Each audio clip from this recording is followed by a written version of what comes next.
All right. We are in the art of conversation with my boy Hash. Yes, It's been sir. a long day. Been a long day, bro. We're probably what, like 12 Yeah. a.m. right now? Yeah, let me see. Yeah, 12 a.m. on the dot. You're right. Right. You How was hit it your on the day, dot. Hash? What was you up to today?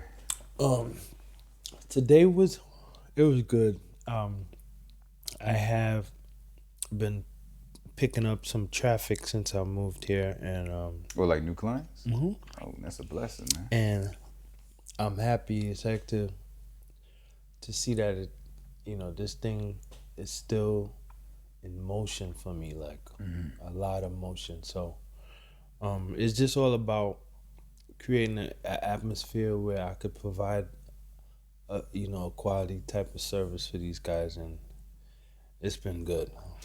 Since working with people, Hash, because you work with so many different people, Mm-hmm. on a Mm-hmm. daily basis. And you done this for how long now?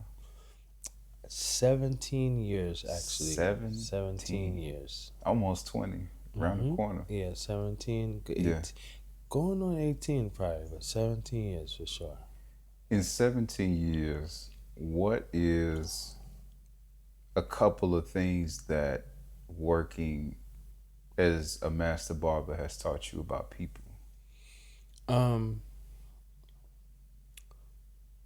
you can't, no matter how much you try, and this is probably a well-known statement at this point, but you can't really please everybody. Mm. You can't please everybody. Everybody's different, um, and you have to be that diverse and broad in your skill level in order to at least cover at least 90% customer satisfaction, and that is a task in futility. Trust me. Yeah. How hard is that? Like what kind of skills would you say that you gotta have to even meet such a high number? First of all, first of all, you have to love people. Mm. You have to. I mean, if you at least have a love for people, and this is just my honest, genuine opinion, then and only then you can kind of, find a comfort zone in delivering a service. Because what people don't really realize, and as a barber, you have to master that, is everybody comes in to the space where you're giving a service with an entirely different energy. And depending on what standards you hold your business to, um, you have to cultivate that into whatever your vibe is. You know what I mean? Yeah. In my case, I like to keep it positive because I know for at least 45 minutes, there's no telling what brothers is going through. A lot of times, sometimes they want to talk, but a lot of times they just want to sit and process. And you could like tell if you're intuitive or you pay attention, you could tell. You can almost read some of these guys' mind, like, man, this man probably going Really? through Is hell. that apparent? It's that intense with me because um, the skill level to cut hair when you get to where I'm at, I've been in a profession as long, is purely based on muscle memory. So I could give you a fire haircut in my sleep almost. Not literally, but yeah, Hey, I've seen the almost reviews. close. They all Yeah, it's yeah, not yeah. one negative review. No, and that is mind blowing to me even to this day because it's hard to please everybody. You know what I'm Right. saying? But I think what people gravitated to was they always felt that welcome in here. I don't know what it. Everybody felt they felt that welcome. They loved the vibe and the energy that's in here. So I'm thankful to God that I was able to display that. Now it's quite the opposite of what my real life and stuff that I'm going through outside of the shop. But I was able to maintain a positive kind of atmosphere for the guys and clients, new and old, and it's been amazing to have that type of respect from the people, like for this long. You know what I'm saying? Because at this Yeah. point, I'm I'm running business on my own. I'm no longer in a shop, right? So Mm-hmm. a bunch of stuff could have went wrong, Yeah. and I could have fell short many a times. But I don't know, man. As the grace of God, I have been able to uphold a pretty good name in the business, and I'm thankful. Oh, most definitely. Like, Yeah. there's a lot of people, like you said, they do take that leap of faith, Mm-hmm. and things actually don't go right, It don't. and they give up. Mm-hmm. And so, for you to be in the position you are, that's a blessing for sure. Yeah, it's rewarding, to be honest with you, because um, businesses thrive on the type of name you have, Mm-hmm.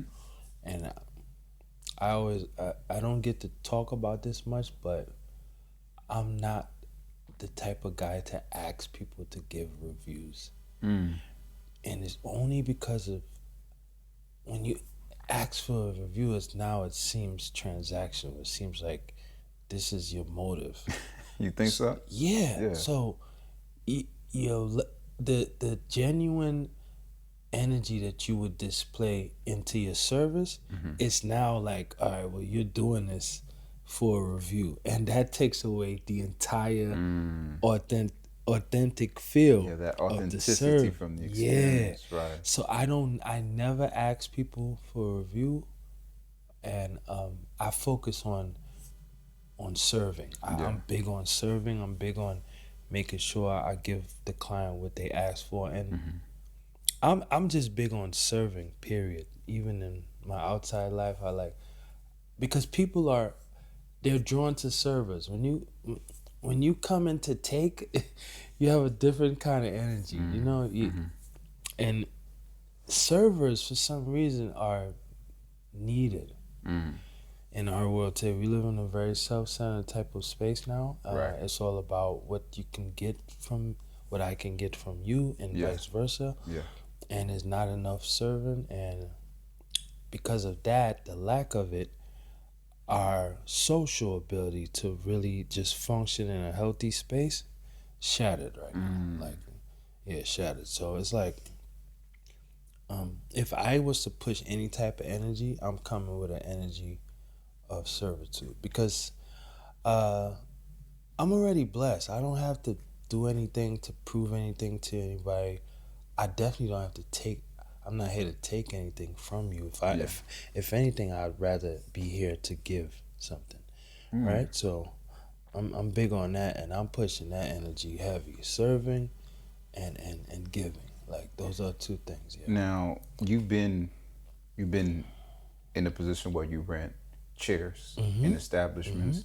I'm sure that you bump shoulders with some really cold people that could cut some really good hair that maybe Yeah, have yeah, yeah, skills. yeah. But did you see people that were really good? Have you run into people that were really good cutting hair but just didn't have the personality to genuinely care about people and then have that serving attitude? What was the difference that you see with people like that? Um, People like that, they would get the profession would exhaust them a lot faster, because it's hard for you to fake. You know what I'm saying? Like, it's a Yeah. hard thing for you to, try to how you say, create a facade that you Like like put a somebody. fake smile on Yeah, for a couple of hours a day. Yeah, it's hard. it's hard for a couple hours, but imagine it doing it for a lengthy period of Yeah. time. Yeah. And the bad part about that is you have some of your clients are gonna revisit you. Mm. How do you fake that over and over? You know what I'm You saying? can't. You Yeah. can't. Mm. So I've seen a lot. I've seen that a lot. And to their defense, we're human beings, right? Right. So everybody's different. I've had to learn that too. It's a part of understanding, you know, the diversity from person to person. You gotta be that broad. You know what I'm saying? Because everybody's different. Everybody is not as social. Everybody is not friendly. Yes. Um, I spoke about that many a times in my Yeah. past. Yeah. This term "not being friendly" is, it's weird to me. It's because it's like, I get it, but friendly, it just pertains to, it's an addition to being social. Mm-hmm. Uh, Friendly doesn't say you're weak. Yeah, because I you don't get know. like, oh, he's too friendly, or Yeah, she's too friendly. They I take that as softness, right? yeah. It's Mm-hmm. like it's misunderstood, and I get it. After living in Houston for so long, I understand what they mean, right? But it's another side of me that it irks me because that could be misunderstood to some people, especially people that are not from here. Sure. You know, it- I just think that you'd have to make that clear every time. And to be honest with you, the last title you want to have in business is that of non-friendly. You're now asking for people to not. Do you know there's people that would look at that statement if it's associated with anything you do, and be like, "Nah, I don't want to go there." Now, I've seen a couple of times, maybe like on the net, or maybe through word of mouth. Like, let's say, I don't know if you've heard these like memes or just assumptions that when you go to like a Caribbean restaurant or spot, they're gonna be rude to you. They're gonna, Yeah, but people yeah. come back because the food is too damn Right, good. right, You right, right. know, So to explain that, yeah. uh, when people, food is one of those things that's gonna sell for itself, right? Okay. So if you're already hungry, Mm-hmm. you would take an attitude and everything because, and just generalizing what we're talking about, Yeah. but even in that field, if the person behind the counter is nasty enough, Mm-hmm. it doesn't even matter how good the food Good tastes. food. It's like, I feel awful here. Yeah. I'm not coming back. Right. It's weird. So I don't think good food is gonna trump, a welcoming atmosphere to new people Mm-hmm. and people who's never been in the establishment. Just my opinion. And everybody might have a different there, but I've seen from Hispanic, African, Haitian. I've dealt with all sorts of people. Yeah. People love when you treat them like human beings. Like give them some sort of. You could show them just a little bit of love. They feeling like they home. You know what I'm saying? It's the weirdest thing. Mm. A firm handshake. Sometime a brotherly embrace. If you're dealing with a female, a clean hug. Mm-hmm. People could feel that resonates. I'm talking about. So It could. you saying it goes beyond culture and background, like Yes, sir. yeah. I've had a female in my past that I knew from her bringing her son to the shop for me to cut his hair, and she said she remembered the first time she met me. I gave her a hug. She said she'll never forget it. I'm talking Really? about this is years. Now She remember that one she hug. remembers Yeah. the hug, and I don't even remember the hug. Of course. That's how right. many hugs I give out, Yeah, yeah. because it's a part of welcoming Yes. my people. Yes. So it's just like I was raised that way. I thank God for my people exposing me and showing me the love from a kid. But yeah, I don't think I don't think not friendly is gonna work in or out of business. If I'm being honest. So I want to hit some hash because you just brought up that warmness, that welcoming energy that you got, Yeah. that mentality, the spirit that comes from childhood. It comes from childhood. So can you talk a little bit about that, and what did you experience in childhood that was cultivated in you that developed that welcoming, natural welcomingness, that warmness that now people come just to experience that with you on top of a good service? Yeah, man. that came from humble beginnings, right? Humble beginnings.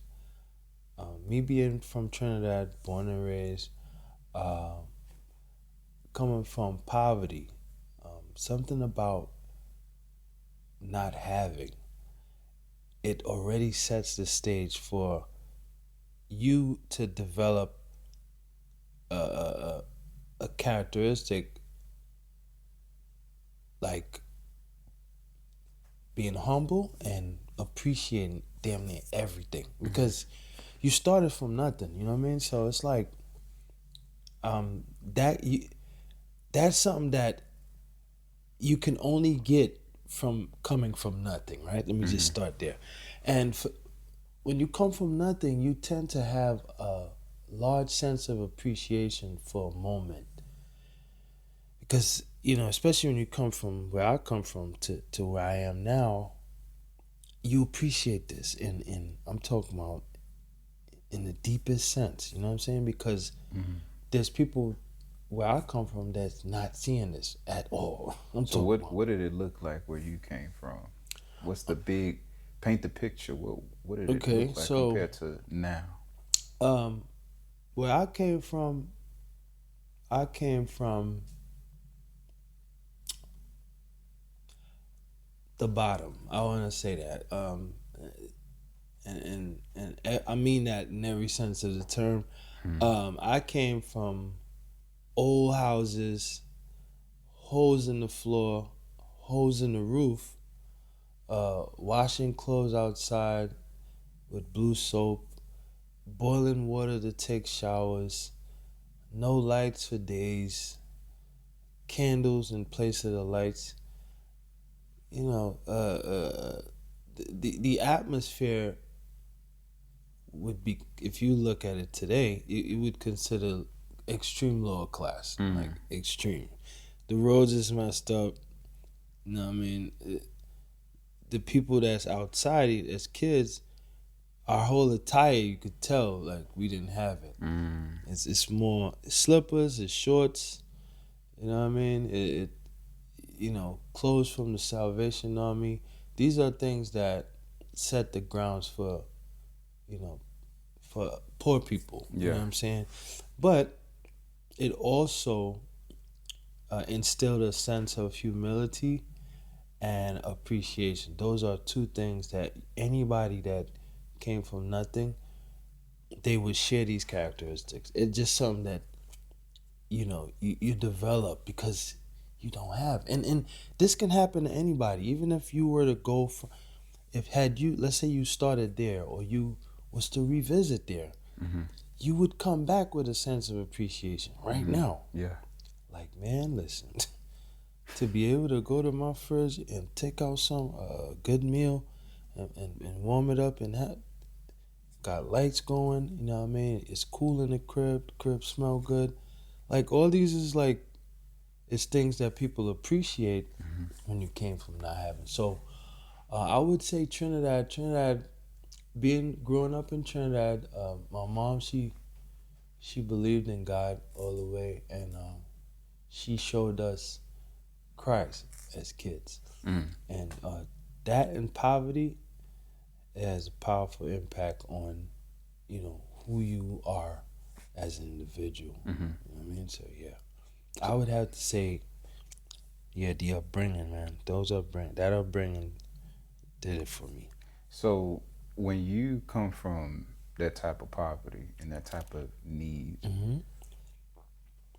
it obviously you coming here and you making a life for yourself. I mean, how much was it a shock for you when you first came? Like, when did you first come to the States?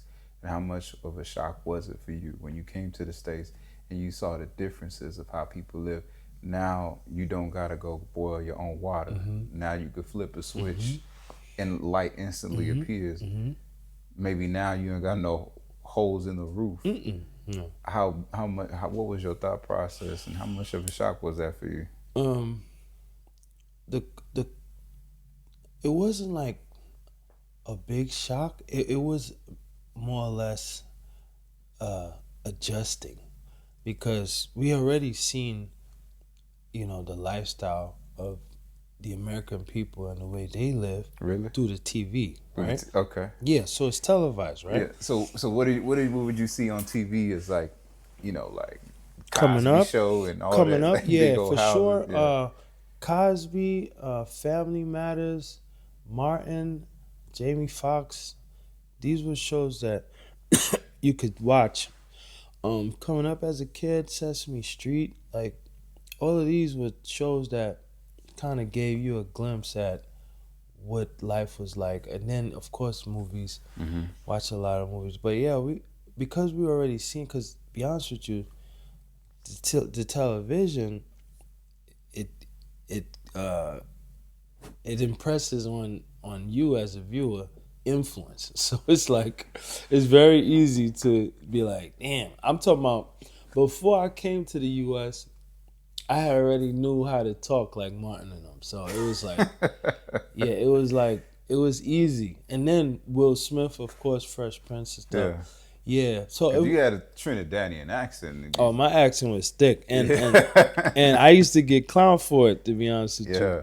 But you know, and that was a rough period around. I came here in '96 and I was 16, so that was rough because I would get picked on, and I realized now it was even for the teenagers today, it's all about fitting in, So we would do anything to fit in as a people, especially teenagers, right? So Yeah.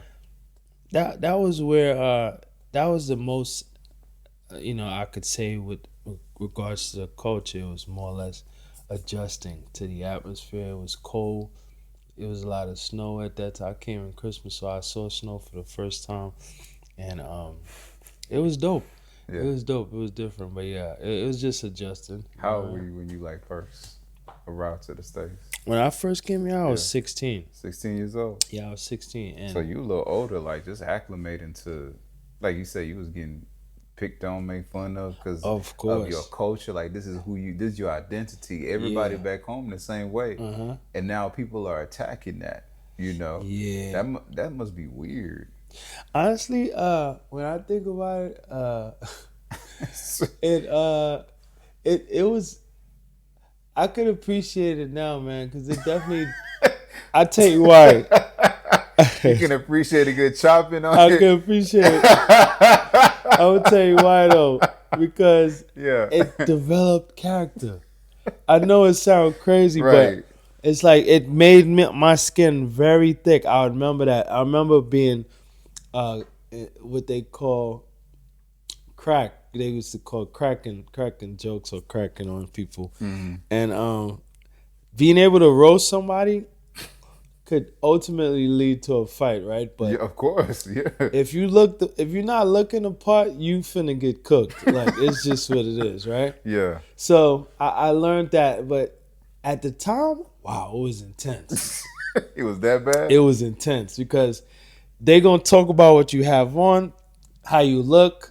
They gonna joke on your accent.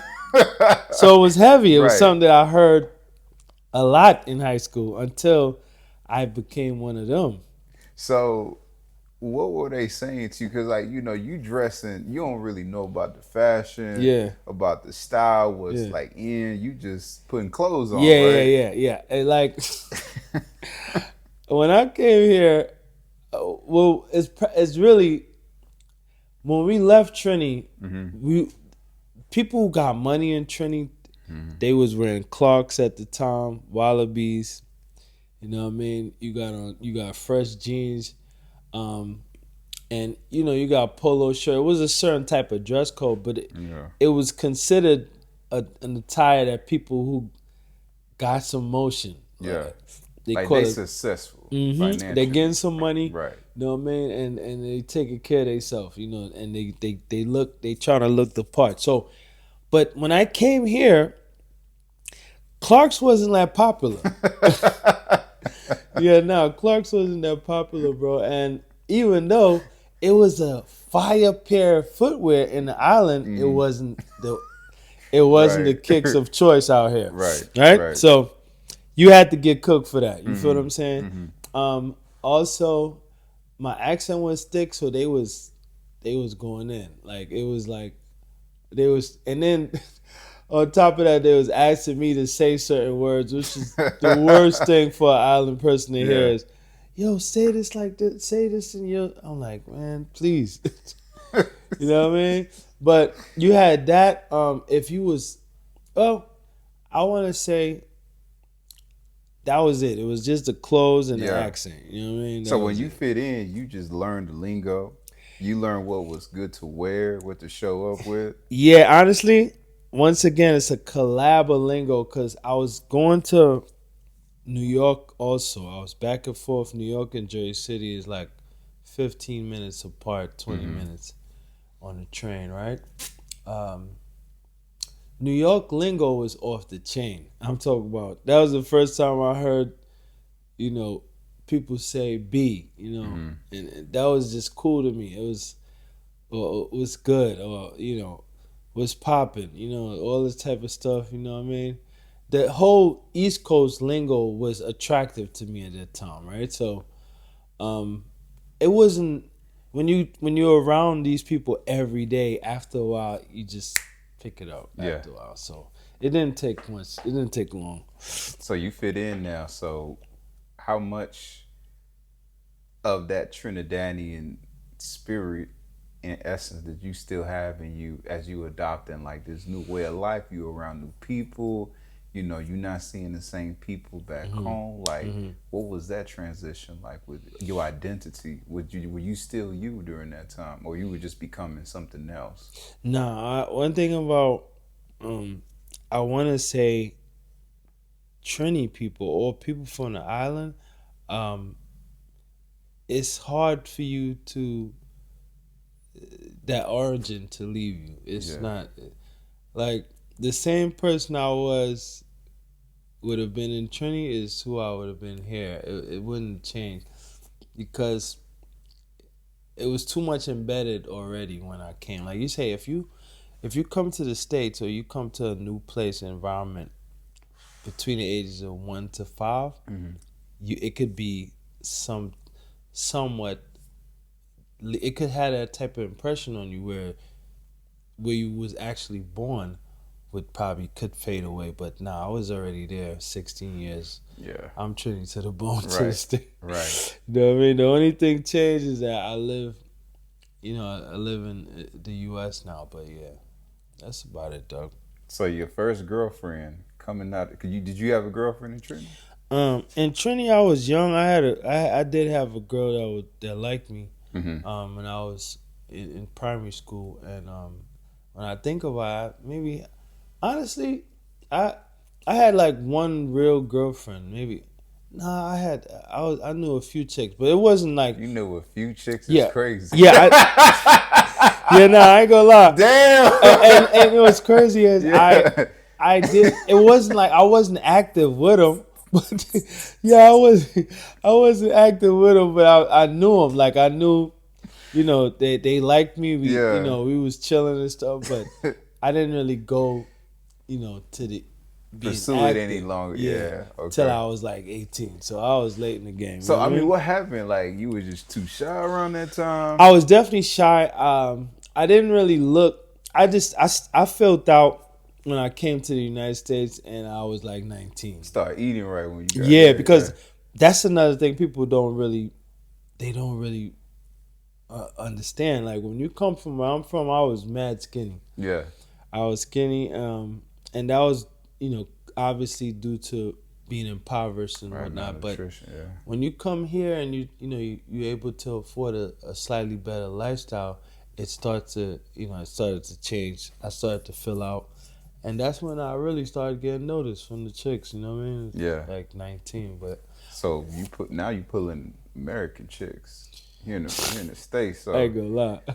hey, go ahead. In the United States, it was turned up when I came here. I'm sorry. Yeah. From the time I crossed over 19, I was in a whole world of fire chicks. It was just Yeah. weird, and it just kept coming one after the other, and it became it was a good feeling. You know what I mean? But yeah, it wasn't till I filled out. That's when I really started having experience with the chicks. You know what I mean? Now, how was it like dating up north, like Jersey and New York? And Jersey, Yeah. the women are attractive, bro. It's Yeah. weird. It's just people.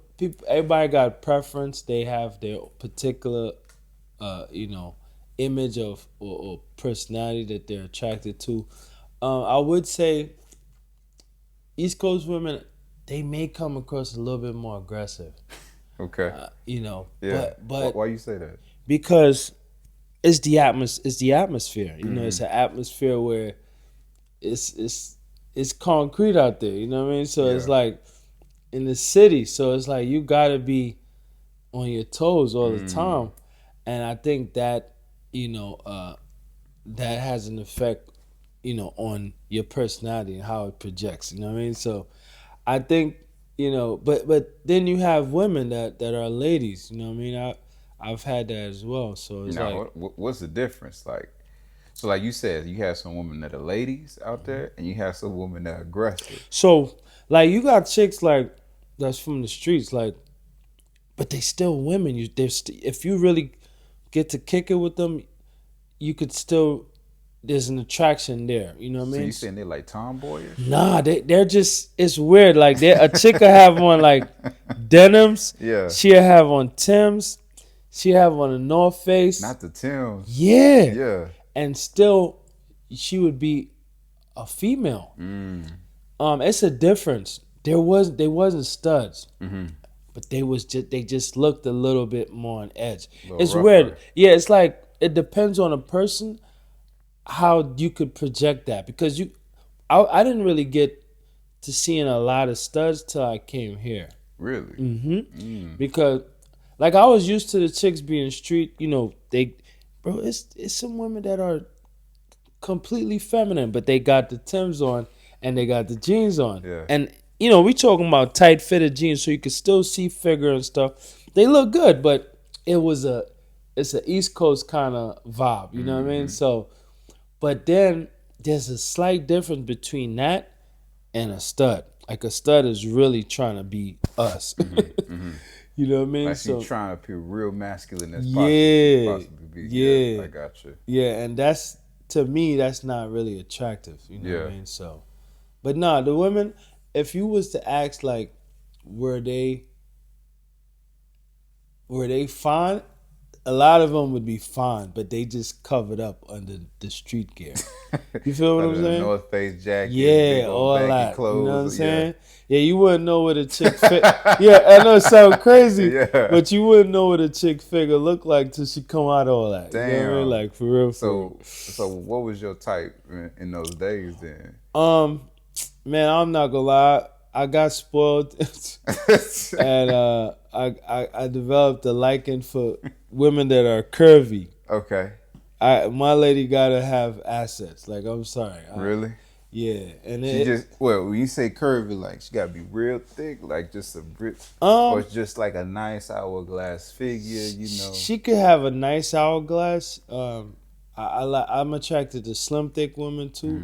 I think that's sexy. She could be a little thick or thicker on the heavier side. You know what I mean? Solid.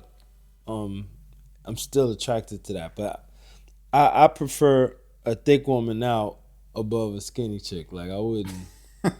And nothing. Why you ain't giving the skinny chicks no love, man? Man, nothing against the skinny Yeah. chick. I think it's a combination of what I've been exposed to and coming from Trinity. Because in the island boys just like thick women, dog. It's just a thing with us. So I think that stuck with me. But yeah, I like a woman with shape. I don't. It's terrible because it could be a lot of bad in that, but that's what I'm attracted to. You know what I mean? Like, to be honest with you. So when you meet a girl, right? What is besides like the figure? Like obviously, you look at what a woman with assets, right? What are the things that really attract you about a girl that you looking at? To see, okay, like I do want to talk to her. I want to maybe get to know her a little bit more. Into right now, or are you talking about in the past? Let's say now. Let's say the difference between back then Mm-hmm. and how's that changed with how it is today for you. So, back then, I was a complete fool. I'm gonna just be honest. Yeah. Yeah, because I would completely go after a chick that has a figure like that. Would She would be the first one that drew me. Mm-hmm. Is physical attraction, right? Um, Going after this type of female, it comes with a lot of toxicity because a lot of times the female that got figure, more than likely you would meet the ones that are more into themselves. They looking at a different kind of guy who's not looking at them. It's kind of like we're all chasing each other in a In circle. a circle, right? It's weird, right? Sometime you catch you one, you had to have some sort of, you had to be confident in yourself, pushing up on a chick like that. But it was a cliche kind of mindset. It's nothing that I would give any credit to because now that I'm older, um, it was a fool's view. Like, if you was to base a chick on what she looked like, you heading for disaster right off the muscle because you don't really know what is on the inside, Yeah. right? Now you fast forward to today, I would completely 100% have to be mentally attracted to a female, meaning we have to be able to have a conversation. We both have to be genuine with regards to getting to know each other and have, with pursuit of having a relationship, hopefully, if that's the case or that's a goal for both of us, I'd have to be mentally attracted. Now, I'm not saying you gonna just be all mental. Like you gotta, yeah, your body gotta look good. I gotta be attracted to you. You know what I mean? Because Right. one thing that as a man I would impress, no matter what they say, I gotta look at you every Yeah. day Yeah. in the house. Right. You have to be physically attracted. Yes, I gotta be able to look at you and be turned on like immediately on sight, right? He said Yeah, immediately. you feel what I'm saying? Right. So I can't just, and I'm not body shaming nobody, but I gotta be I gotta look at you and be aroused. Like, damn, you know what I Yeah. mean? Now, I don't want to emphasize on you're that. keeping it real though, because Yeah. at the end of the day, like personality is super important. Like that makes you want to keep that person around you and invest in you. But if you not really, if you look at that woman and you're not feeling her, then there's no way Yeah, you do it. yeah, and I like to be clear about that. It should be a balance. There should be a balance, right? I'm not saying that because the likelihood of you running into the chick that you're physically attracted to, and she presenting herself absent a brain is gonna be a disaster for you anyway, right? So there has to be a balance. But I'm not gonna lie to you, I'm not just dating a chick for good personality. I'm telling you right now. You feel what I'm saying? I'm sorry, you know what I'm saying? You ever tried it, Harris? No, because what's Yeah. funny? Yeah. My whole aura wouldn't even allow me. Like, because we gotta keep in mind, Yeah. I'm a man first. Right. We are 100% visual. Yes, we are. I wish I could. Oh, she's sweet. You not finna make it. Nah, you not. And thankfully though, in our world today, a lot of women are having nice, nice bodies. I mean, I'm pretty sure there's not everybody, but Yeah. a lot of chicks that I'm seeing is looking amazing. Yes, yes. Yeah, that's I think appealing. living like a fit lifestyle is in these days. It's true. Yeah. It's true, and also, I go both for me as well. I gotta take care of myself physically, Sure. and look the part, right? But nah, for the most part, man, you gotta look like something, bro. Like for real. So what about, let's say you get with a girl and now she was bad when you got with her, but now she just let herself go. What do you do in that situation?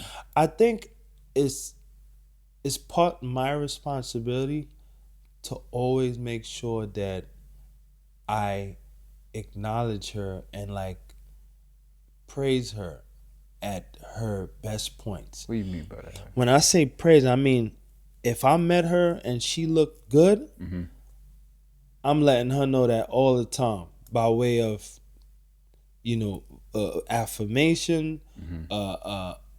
by way of being verbal, descriptive, by way of touch. When she comes around me, she could kind of feel like Yeah. I'm into her. You know what I Right. mean? So Right. it's an energy that has to be projected there, but also it's a little bit of work. I gotta big you up, baby. You look good. Mm-hmm. You might not make it out to the. You know what I'm saying? You feel me? Right.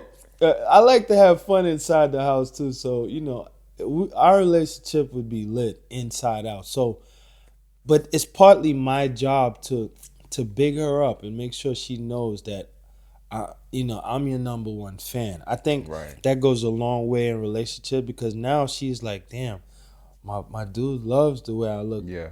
and she's gonna try to implement that in her dressing. So um, it not gonna it's not it's never supposed to get to where she just fell off. There's a transition between It's that. gradual. Yeah, Yeah. and you have a job to do, because sometimes women go through all sorts of changes. I've learned that for myself. Mm-hmm. um and sometimes it would take for you to mention something to bring back that spark, Mm. that fire, right? So I would definitely say it's partly our job. You know what I'm saying? She shouldn't fall off. Like me, I don't believe in just taking care of you outside. And I guess that depends on the guy too, because I like to take care of my lady. If I'm in a relationship with her, I'm gonna cook for her. I'm gonna cook foods that are healthy. I'm gonna introduce her to stuff that is gonna be internally strengthening for the Yeah. body, and it's gonna promote better health for Mm. more long term, for a longer lasting life. So all of these things create an attraction because when she learns these things, she's like, wow, I just my eyes is opened up now to some good stuff. And I'm just saying, in my experience, some of the things that I've done that I've seen that's worked. It's just, So yeah, no, she shouldn't. Your lady shouldn't fall off. Y'all gotta still date. Y'all gotta keep it fiery. I believe in keeping a relationship fiery. So speak on that because, you know, what do you think are the things that keep a relationship alive? Because obviously, you do have your honeymoon phase, Mm-hmm. right? You start dating the Mm-hmm. first few months, maybe the first year is fire, Yeah. but then you kind of get used to each other, So how do you go about maintaining an exciting relationship? Man, I'm not gonna lie. You guys have to date. You gotta just be willing to explore every season of change in your relationship. And that comes with just being open minded, sometimes optimistic, not being too stiff on what you believe and what you stand on, because you still gotta create an environment where she could feel comfortable Sure. too.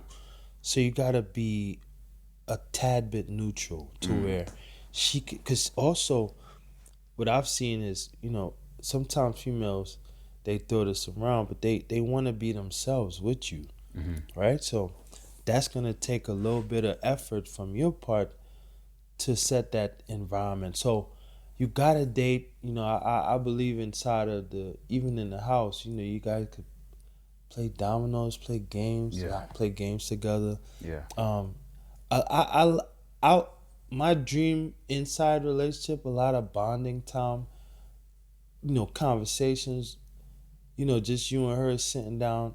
These are things that are still considered intimate without being physical, but it's attraction of the mind. Now Mm-hmm. you guys getting to really level up, right? That's So right. you gotta take her out. Y'all could change environments, um, and just be willing to explore. Now, in between those few things that I mentioned, there's no way that you guys could get bored Mm-hmm. if it's practiced on a Mm-hmm. daily, right?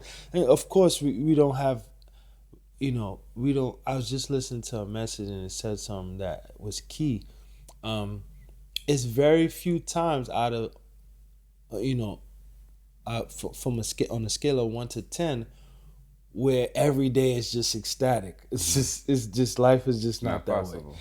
You may have 2 days out of that 10 that's superb, Yeah. but the other 8 it was Life is so, happening. right? Yeah. Yeah. So when you look at those numbers, it's up to you to understand that every day you get up is a chance to know a different side of your lady every day. Hmm. And if you was to give that a try, you'd be amazed of what you could give birth to in your relationship. You know what I mean? What about the idea of needing space? You believe in that you should have your own space? Good question. Good question. Honestly, so this is my take on that, right? You guys are in a relationship. You guys both have a career. Assuming you guys both have a career, you go to work. You have to leave the house or go separate ways. Usually work from about 8 hours a day. Mm-hmm. Sometimes some people work longer. Um, 8 hours is a sufficient amount of space. Now, if you get off and you still want some more space once in a while, you might want to go have something to eat, sit alone. Cool. But the idea of wanting space to where, it starts to take up half of the 24 hours on a regular basis, then you're just demonstrating to the other person that you don't really want a relationship, to me. Yeah, because there's no such thing. You get in a relationship because you want to share a space with somebody. You want to get to know them. If you want space, and we talk about above half the time, you shouldn't be in a relationship Yeah. because you're going to neglect the other person by default. You're going to neglect them emotionally because there's a love language there that needs to be fed. And if you want that much space, you're clearly not feeling that. You're clearly not Not feeling feeling the this person. Yeah, person's that's love. right. Yeah, and I you agree. what you're doing is, and I'm saying you do what you want with your own life, but if you want to build a relationship, there's no such thing as I always need space. Yeah. To me, that could take away from the possibility of having an amazing relationship with another with the opposite sex. You know what I mean? So nah, I don't really like the idea, and I went through that myself, so I know how that feels. That you need space. How did you go about that when you were like experiencing it and going through it? um, the same way it was kind of one of those. She felt like you know we we bumped heads. Now I'm not gonna lie. In my experience, it's a tad bit of immaturity there too. So Yeah. I had to endure that. But realistically, like I said, a lot of times we go our separate ways for work on a daily basis. I'm talking about long periods. Sometimes it's 10 hours.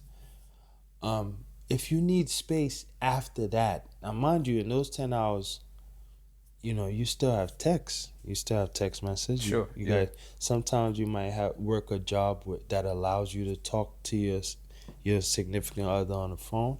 Um, you there should be a healthy amount of communication on a daily basis. Mm-hmm. So the idea of needing space to me is absurd because the only space I need was the space I needed to work and do what I need to do, make my money. But when I get off, my time is yours. That's how I'm looking. Let me play devil's advocate a little bit, Ash. All You right. got your space, right? Mhm. You working, Mhm. but you being drained, right, with your tasks, with dealing with other people and stuff, and so your energy could be limited at a certain point, Okay. right? So how do you go about handling it? Um.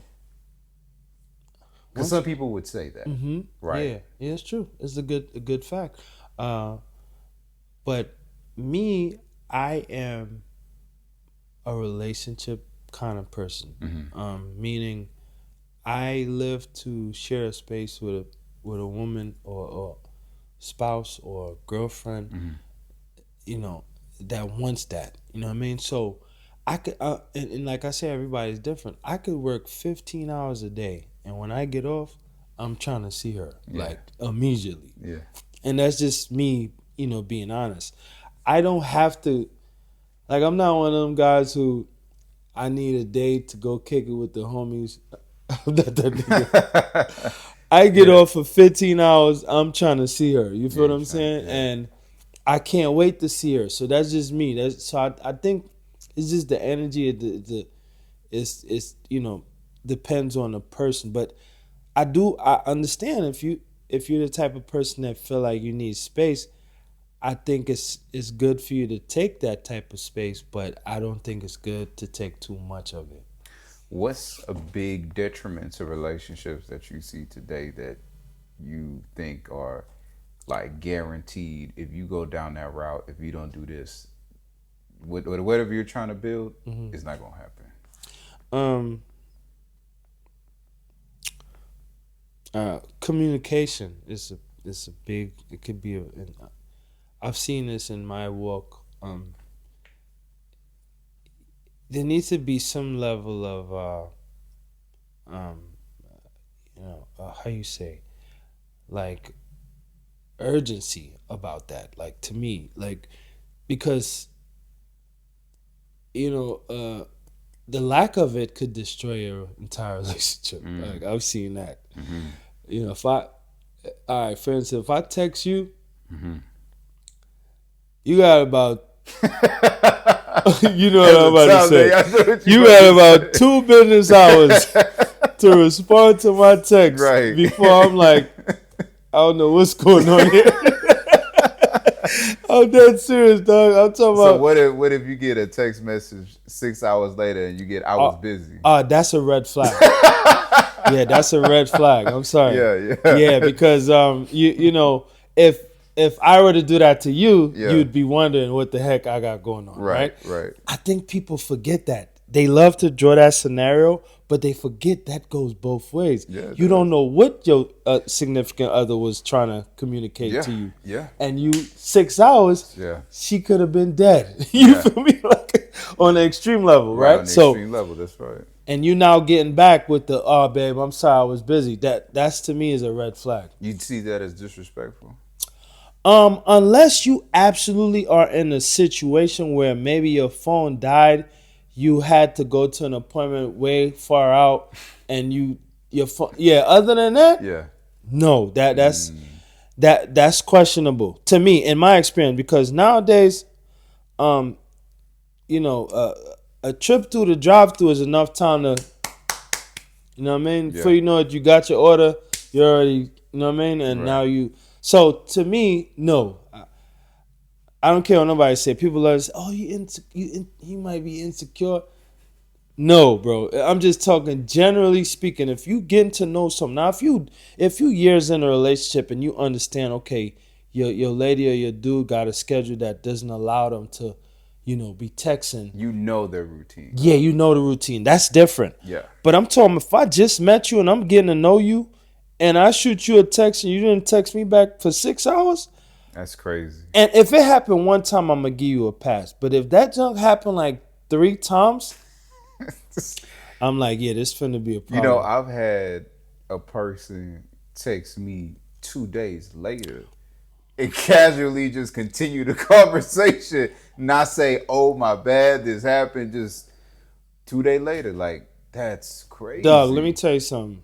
I had that happen to me in real time.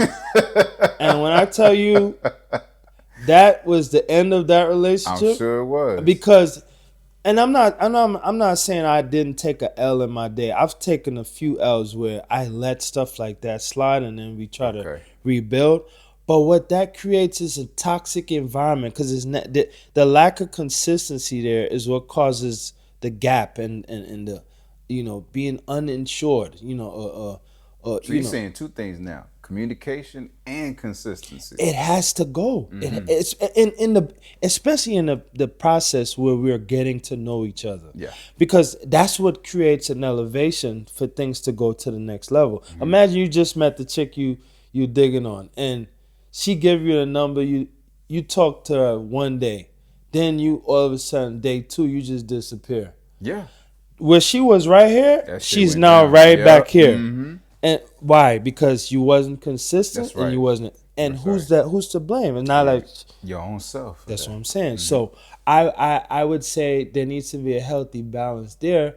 And women will tell you A lot of women, in as flawed as they are, they like a woman likes consistency. 100%. She want to know that you're interested in her, Hmm. and you gonna push that issue every day until you get to where y'all locked in. You know what I Yeah. mean? So yeah, it has to be, bro. Communication, dog, and consistency. That's for sure. And with that being said, do you feel like the dating scene in 2025, is there a lot of that, or you feel like there's not a? From what you see from your experience, what do you see? Do you think that most people have consistency and good communication, or is the opposite? Um, because of the social media being like a platform that is well known for distracting people individually, right? As well as in a relationship. Um, the impact that it had, because you got so many options, it's too many distractions now. So nowadays, you know, people are, it's like they compartmentalize, like, you know, what they what they see with what they got going on in the relationship, right? So it's Okay. like it's too much comparisons going on. Before you could allow something to just develop and blossom organically, you already done chopped it down with 18 perspectives that have nothing to do with what you have in Yeah. front of you. When initially what you supposed to be doing is allowing you guys to have a space where you could bond Hmm. and build. Hmm. Nobody's perfect, so even if you mess up, whatever that mess up might be, a brief "Hey babe, I'm sorry, I didn't mean to do that" Hmm. would change the dynamics Oh, of that things most if definitely it's in would. the right place, Yeah. right? Yeah. So, and it's not hard. You don't need a degree to know these things. Hmm. It's just pure communication. So I think our world today is screwed with regards to that, bro. I mean, as long as you have Instagram, your lady or your dude, and Yeah. I don't want to be biased or sexist, but I think guys generally, we're a little bit more solid when it comes to, they like to say, they you can't find good men and stuff. I I, I beg to differ, because Yeah. I think that when we like you, we really like you. I agree. You know what I'm saying? Yeah. I mean, you say what you want to say. I mean, we got our nature, but if a nigga like you, Yeah. it's nothing he won't do to make sure that that his presence is felt Okay. in that Right. approach, right? So, He um, gonna pursue. yeah, he's gonna pursue. Right. If he see something he like, best believe he don't see nothing else. I was definitely. You know what I mean? Hmm. Now, it's up to you to whether or not you want to give him that time. But a lot Hmm. of times we're more, we're fixated more emotionally. Uh When we huh. locked in, when we're emotionally tied, it's a wrap. You know what I Hmm. mean? So yeah, So, with that being said, does true love exist? I strongly believe true love exists, bro. I don't think they could have come up with a zillion different rules. They could come up with a thousand different, sexually transmitted diseases. Love is one of them forces that's gonna happen. B, I'm Hmm. sorry, I don't care what you going through. Hmm. Love is one of them things that can happen in a hospital room. You know what I'm saying? Like, real talk. The Burger King bathroom. Yes, sir. Yes, sir. It can happen. So, I would, and I'm just speaking. I'm being optimistic. Sure. A lot of people would feel like love is fried today, and I could understand why they would, but they would think that way. But me personally, I believe in love to the fullest, dog. I believe you could have been at war and find your spouse in the middle Why of a you war feel that zone. way? Because even today, you see a lot of women and a lot of men too, right? Talk about everything is transactional now, right? So like Yeah, women, they'll say, as guys that say, women just want you for what you can provide, right? yeah, And then there's women that say, well, guys just want you on how big your butt is, how yeah. how lustful you look to them, how much they want your body. So I mean, what do you say to that? That's a good a good question, right? So honestly, and I can say this firmly because I'm living in the same time. I have to combat with the same content, the same platforms of distraction, the same foolishness that's being spewed verbally by a lot of people nowadays because you have a phone. Mm-hmm. But I can't escape the nature in which I was fashioned by God, right? So, and that nature is if you, I'm a man, you're a woman, Mm-hmm. opposites attract. Yes. Also, there's in my mind, this is my understanding. This is what makes us a people, and they could deflect from this as much as they want to. We need each other, Mm. male to female. We Mm-hmm. need each other. Mm-hmm. Could you imagine if we was living in a world with no females? That sounds miserable. And insane. Yeah, that sounds miserable. You know what I'm saying? And I think we forget that. Like, bro, we need each other. There's a certain level of a balance that Right. is established when man meets woman. 100%. Right? So despite of what they talk about in today's world, I maybe it's because I go against the odds too, you know what I mean? So I look at the bottle half full. So I don't really care how much, there's a way we could put that phone down and we could really just tap into each other up here. Mm-hmm. And once you get her attention, I feel like you could kind of establish an understanding, so where there's a balance, right? Because like I say, the only reason the whole our community now is, they put out this title of being transactional is because of what has been spewed online Yeah. multiple times. First is BBL, then is what I mean. Then is what you gonna do for me? Mm-hmm. But to be honest with you, and Do you think that's most people? That most women or most men think like that in the world? no, actually, I don't, bro, because I've learned that despite of how high the numbers is and how impactful the influence is from stuff that we see online, there's another community of people that don't be online. Mm-hmm. You're not gonna find them on dating apps. Mm-hmm. You will have to go to the store. Right. You know what I'm saying? You might have to go to Marshall's. Like for real. Walk through TJ Maxx. TJ Yeah. Maxx. Yeah. These some of these people, they are not in the world of social media. So I've seen it. This is true. yes. Yeah, this is fact. So Yeah. if you and we can we easily count these numbers out because we got that TV. We could look at that. We could see Ty Dolla $ign. Yeah. Tank. These are people that are celebrity figures that we're attracted to any celebrity figure. But there's a community of people that don't even be online, Yeah. and I guarantee you, it's a possibility that they want the same thing you want. Mm. You just haven't seen them yet. So that's just my perspective on But it. true love does exist. I do believe it exists. Yeah. I'm sorry. And is true finding true love still worth it in 2025? I think it is because, for instance, if you really look at it, the only reason we're saying that, Mm-hmm.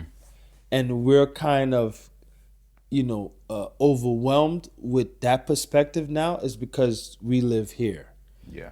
What I mean by that, you pick up now, and you go to South Africa. Mm-hmm.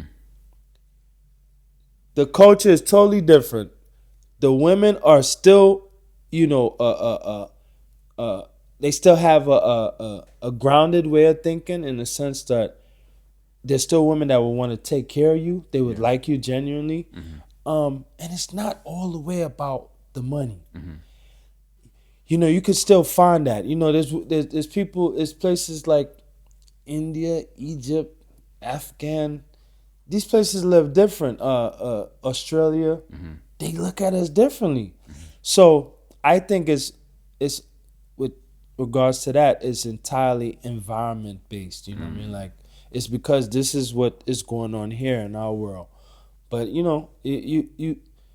got to be open minded, man. I mean, if it takes you to cross across a few seas to find you a good woman, I think you should go. Yeah. That's just me because if you stay here, you would have subjected yourself to something completely toxic, and before you know it, you're old in age, and you have not experienced true love, and your excuse is that this is all we had to choose from. Damn, when that's not even It's a good, sad. yeah, it's It's real sad. man. You know, you go to Sudan. The women still believe in covering themselves and keeping themselves to their husband. Like it's happening. It's not happening in our world.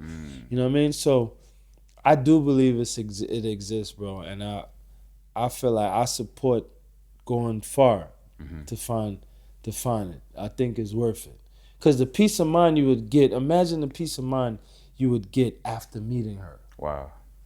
Your life changed. Yeah.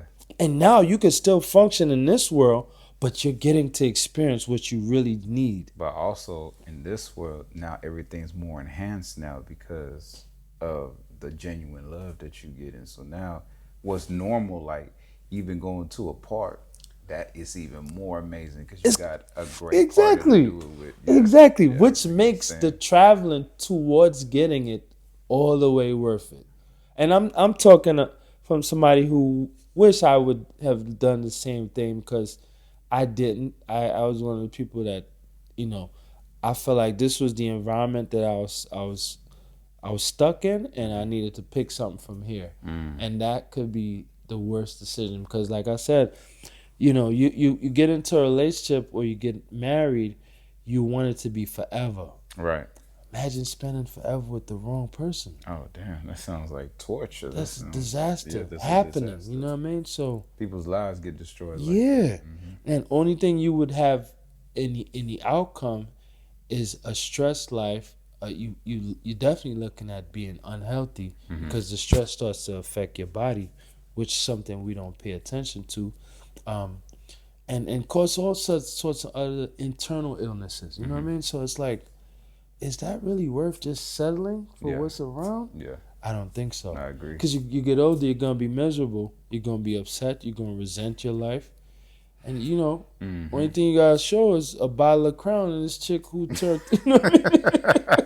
You feel me? To take some of the edge off, like you said. Go hang out with the boys. Yeah, try to get away from her. Yeah. For a couple of hours, and then you gotta come back. Exactly. I mean, how much turkey leg hut you going? How much Patron you gonna shoot back? You know what I'm saying? Like real talk.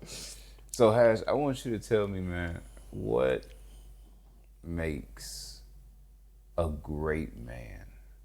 And when I say great, I mean a man who garners respect, who you look at in the eye and you say, I respect you. And if you needed anything from me, I would be there for you. What makes a great man? I think honestly,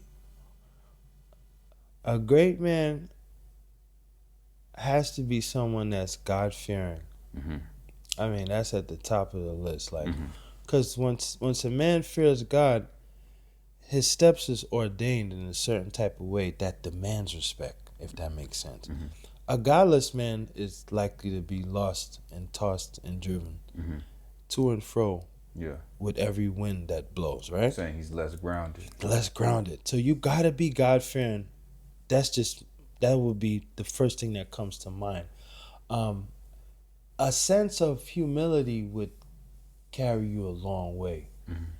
Yeah, because nobody likes. I mean, it's good for you to be confident, but a lot of times it's inflated. You know what I mean? We're ego driven, and it's easy to confuse both. And before you know it, you're demonstrating a lack of empathy towards anybody else. You know what I mean? So, but what I've seen with those two characteristics, along with a strong presence of genuine love, comes respect. I don't know what. It's something about that people gravitate to. I don't care how lit you are, how live you are at the streets, you show a nigga love, respect, and something about that resonates in a powerful way on the inside. Before you know it, y'all able to bond in a way that you didn't even see. And right there, your respect is given. It's like, man, it goes up. It has a few other things that play along with it, but I would definitely say God fearing, humility, and love. Those things to me, it makes a man great. You know, I've been around people that we probably didn't grow up the same at all. Yeah. We grew up different environments and we hang out around different environments. And the only reason we even crossing paths right now is because maybe you decided to step outside of your comfort zone or vice versa. Exactly. But because there's all these differences, I still gave that person, or that person still gave me respect, or I treated them with humility. Now that person, they shaking my hand, they smiling, they treated me with welcome now. No matter what differences we have socially, that don't matter. They still receive that, and it just like disarms them Exactly. completely. That's the perfect word, because a lot of times as people, depending on what you've been exposed to your entire life, you're gonna have this wall up because you don't want to let everybody in, right? With humility and a strong presence, a love does, it disarms that, because it allows the person to now feel, man, they don't even know what that's called. All they know is that registered to them as, bro, you could let your baggage down right here because it's good right here. And bro, you have no idea how gratifying that is to the human being, because you gotta remember, we all going through some form of hell. I could sit here and say, my life been rough, but I can't say that without acknowledging what you might have gone through in your end. You've probably faced your own share of hells. If I could at least give room for you to take off some of the burden, right there we could bond. Now you don't feel alone. Now you feel like, man, because Dale Carnegie, in his book, I'll never forget, he talks about what the most important thing to a human being. And I promise you, this people we overlook as a people, but to be honest with you, it's a known fact. And the thing that we most desire is to be acknowledged. It's to be recognized, to feel a sense of appreciation, even if it's for a short period of time. That is a sigh of relief to the average human being. It's very simple. I mean, we would like to complicate things and, put all sorts of superstition in the air, but just you could try it as soon as you wake up tomorrow. Anybody that comes into your presence, and just kind of welcome them with a sense of, I'm here for you. It's where like, it's like saying I'm here for you without saying it. You know what I mean? Right. I guarantee you they're gonna probably exhale on the inside. Because I've seen it. No, I agree yeah, with it's a true fact. We all need it. So I just don't. I would highly suggest that, if we was to show just those three things, I think for some reason it would, because let's be optimistic. The likelihood of somebody going against that and still disrespecting you, Yeah. I'm yet to see it. You've never seen it? No. Really? Now you there's a level of ignorance out there, right? That's what I was about to say. Right. You do have some people that are just knuckleheads, and True. they don't know. I mean, not that they don't know no better, but they don't care. Right. But what I'm saying is, Yeah. what is the likelihood of you meeting this person every day? pretty small, man. Yeah, pretty small. And I'm telling you from experience. I Right. keep hitting this mic. I'm Now you sorry. good, Hash.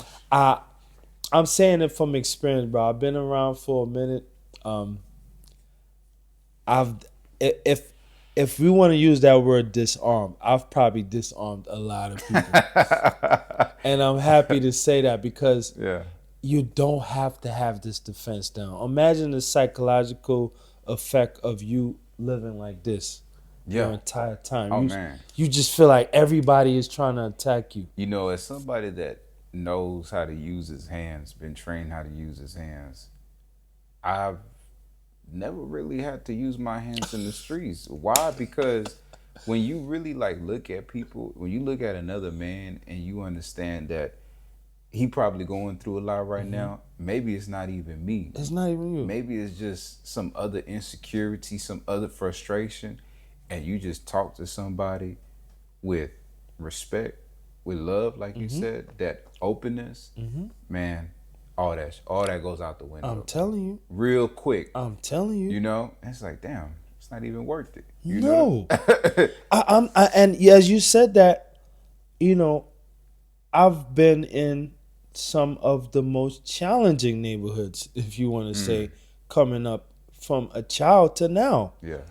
I could count on one hand how many confrontations I've had in my entire life. Really? All behind those three traits I told you about earlier. Yeah. And you know, we're black. We're from the hood. You know, a lot of times we're coming from the rougher parts of town. Yeah. Where a lot of bumping heads can happen. But I guarantee you, respect, love, and humility will take you a long way. I'm talking about the most grimiest people in the streets gravitate to that too. Why? They are human beings. Yeah. They want to be loved. So it's just not like I'm saying we pulling, apples out the sky. This is happening. And it doesn't get old. Like I don't care what times they impress upon us. You have these three characteristics about you. You are going to have a more positive experience going through life than negative. It doesn't say you're not going to go through. Sure. I'm just saying your experience with regards to the effect that can have is going to be mind blowing. Yeah. So when you think, Hash, of a man that you respect, right, that you see as somebody to look up to or saw as somebody to look up to, who's somebody that comes to mind? Right off the muscle, Malcolm X. Malcolm. And there's other guys. It's a lot of guys tip my hat to, but when I think about him, and this is the thing about the way I view him. I have a healthy respect for men that are broken, only because I can relate, right? He's flawed, but he stood for something that he believed in, and he was passionate about it to the death. Rare. Yeah, in a time where adversity, he woke up to it with a sense of humility and a smile. And it's still a passion for black people. You know what I'm saying? Tupac. I think about him. I don't know if it's because I just watched his documentary. I understand him. A lot of anxiety, a lot of, the energy is crazy. But this kid was a product of an environment, and he was trying to be heard. He was broken, he was flawed, and he operated in a space where it wasn't much room for him to be himself. And he fought. He fought the hardest. He didn't let up. One thing I respect about him, the dude did not waste time. In 25 years, this kid accomplished more than some people accomplished 60 years above ground. He was only 25 when he passed. But his mom, not on like you said, just piggyback off and just echoing what you said, Mm-hmm. he had been through a lot as a kid because Mm-hmm. his mom and him live in poverty. Yep. But another thing is his mom was a Black Panther Yep. and armed him with Yep. the ability to teach him to fight for Right. everything that he Right. Right. believed in. Right. So That by, had an effect. by Of the course. time he, Right. was a young adult, Mm-hmm. oh yeah, he's basically carrying the same energy that they was carrying in the 70s Very with true. Huey Newton, and Malcolm and all of Very those true. Black activists that unfortunately, a lot of them lost the cause, and lost their way, but he had that same fire because his mother had implemented that same fire. And to be honest with you, he was one up because he was born into an environment of being woke. So, but he was also 24. Damn. Me and you passed that up, right? Oh yeah. This dude, what I respected about him, he did not play with the time he had. It's like every day he was trying to create, something that could be remembered for the rest of. At 24, I know niggas 24 are still sipping Four Locos. For real, for real. He ain't doing shit. Not doing nothing. Yeah. To have zero impact on Right. no one. Right. So, there's a few other And when you people. put it into perspective like that, that's heavy. Yeah. Yes, bro. You Yeah. gotta think, bro. Some of these people are not making it to 30 and have accomplished nothing. What are you doing? Honestly, I've learned as a man, bro, Yeah. the worst thing you could do is to get up in age and reflect on your life. They call it a midlife crisis, but we're reflecting constantly as men and Yeah. realize that you have wasted the last 15 years of your life doing nothing. That's terrifying, man. Yeah. It could damn near sink you into depression instantly. 100%. Like you said, it happens all the time Yes. with midlife crisis. Yes. You know what I mean? Then we pull up at the liquor store for these guys. You feel what I'm saying? Yeah. Because Yeah. we feel like it just hit me. I have got nothing accomplished in the time that I was here. I'm out here trying to be at every event on the weekend. I'm trying to see what the niggas is up to. And years is passing by, and now I'm to the point where I'm like, yo, I'm 46. Time And is I gone. have done nothing with my life. You feel what I'm saying?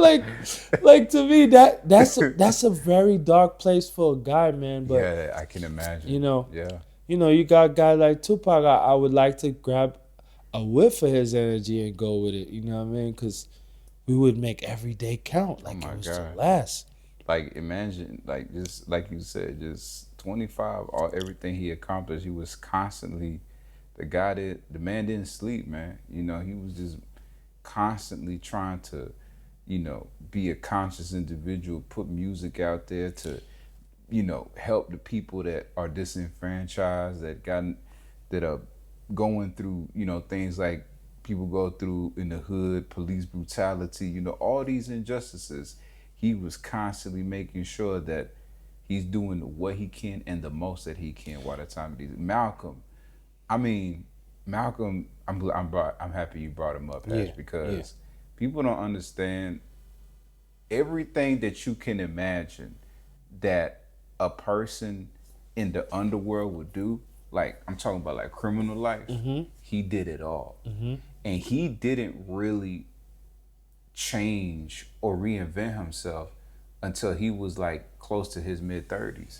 Malcolm died at 38. People he died at 38. He reinvented his life when he was like 34. You know what I'm saying? Yeah. So, but he never let time be an excuse for him not to be able to change and be the person that he wanted to be. You know what I'm saying? He didn't find no excuse. He just did it. Malcolm used glasses. People don't know that Malcolm used glasses because when he was in prison and he was in that jail cell, they turned off the lights and he would force read in the dark, and he strained his vision so much that he hurt his vision. Yeah. You know what I'm saying? That's powerful. That's powerful stuff. Also, look how many years it's been since Malcolm has left us, Still talking about him to this and we still have that impact right now.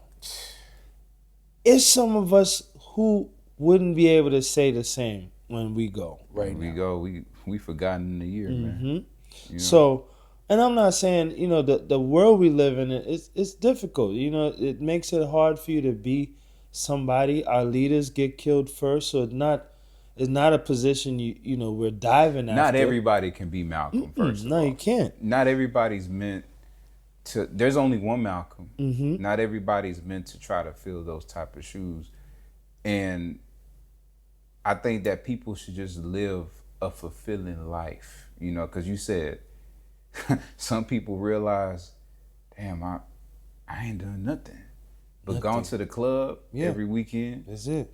Drank, maybe slept with a few different girls every now and then. But I'm old. I don't have the same energy. I can't travel as much because I don't have the mobility no more. Damn, like it's over.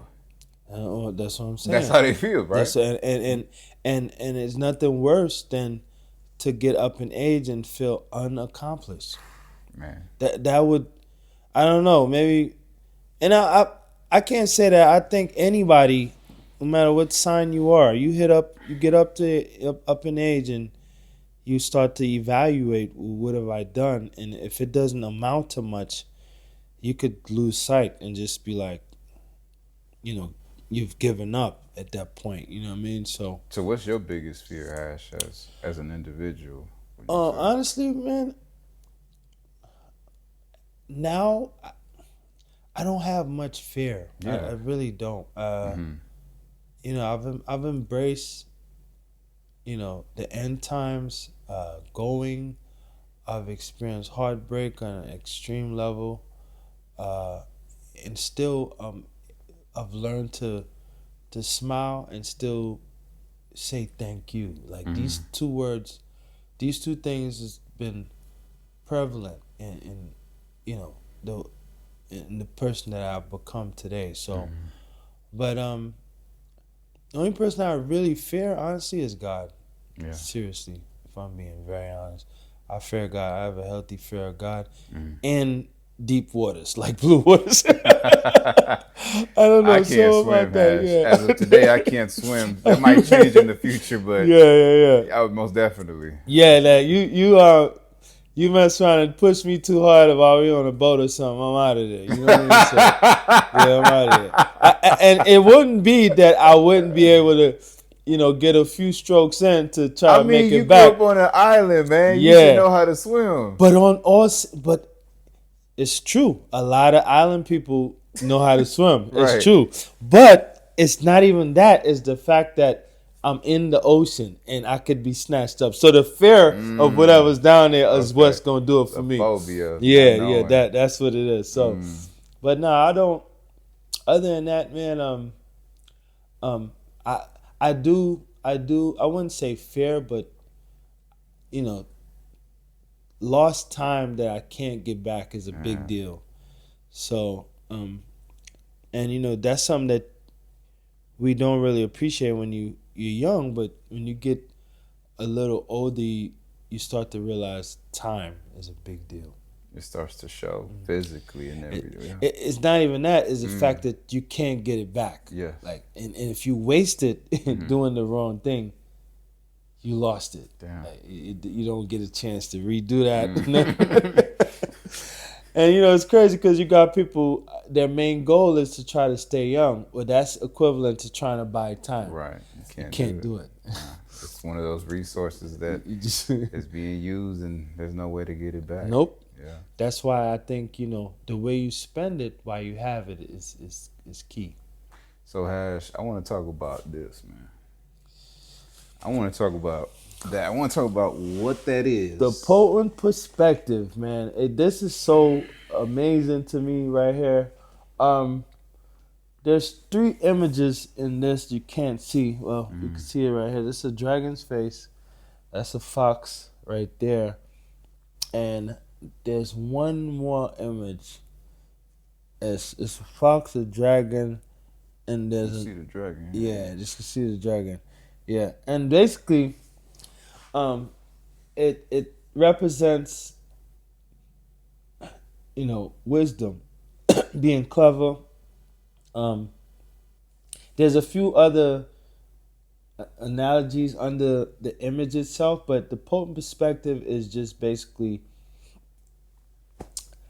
my perspective. It's has potent perspective, and but it still represents, intelligence. It represents being sharp, being woke, um, what I mean, and being conscious. Mm.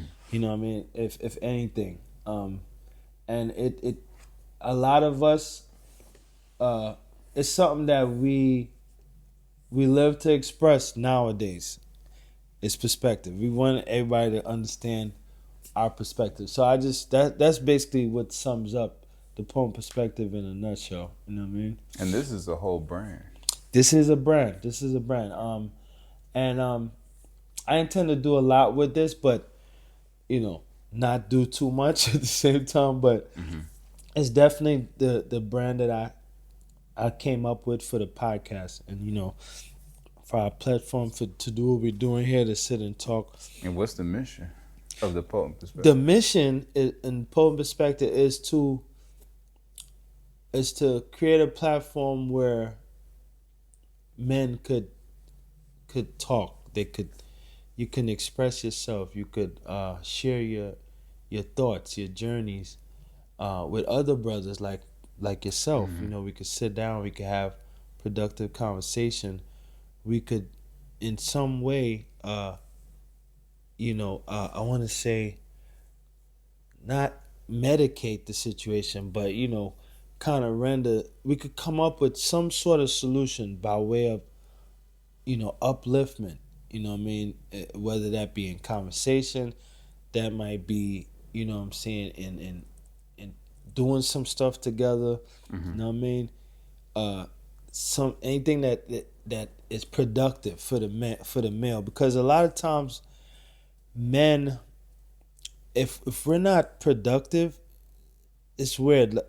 With everything that we have going on, the devil finds a way to use people that are not productive. Mm-hmm. And for a man to be not productive, he's now destructive. That's right. And it's not good. You know what I mean? And, Yeah. and I could only speak for the men.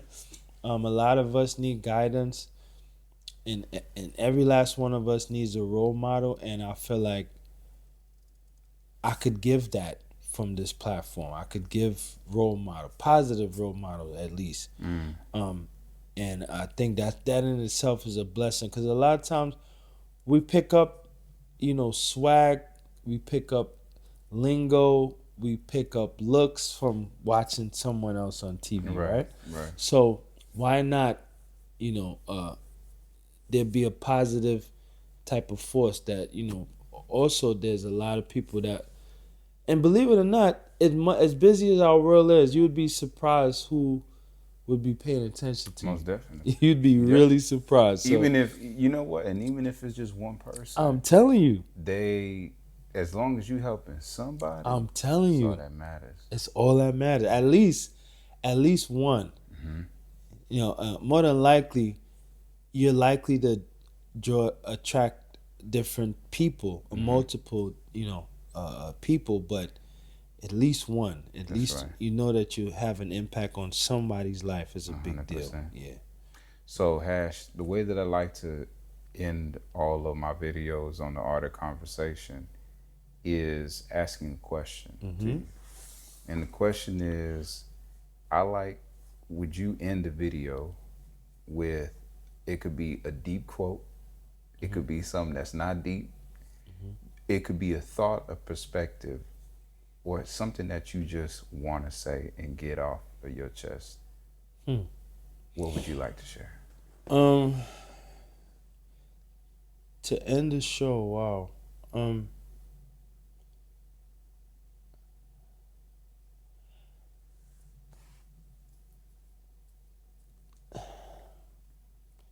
Don't try to dictate your future. Like, don't be optimistic. If I could say, if I could tell you one thing is be optimistic. Know that there is a, a power higher than yours. You know, a lot of people don't like to. Some people may not like to identify with who the creator is. You know what I mean? So we try to keep it to a minimum, but you know, surrender yourself. To a power that's higher than yours, and understand that God is the author and finisher of your faith. You know what I mean? Something that we all need. You know what I mean? We all need it. A lot of times we can't really understand where our struggle come from. That should let you know it's a power higher than yours. You know what I'm saying? That's causing you to feel like you're up against a constant challenge, right? So sometimes we can't make it to therapy. We can't make it to sit with the professionals. We don't have that type of money. Mm-hmm. It's a higher power that you could call on. That would be my closing statement.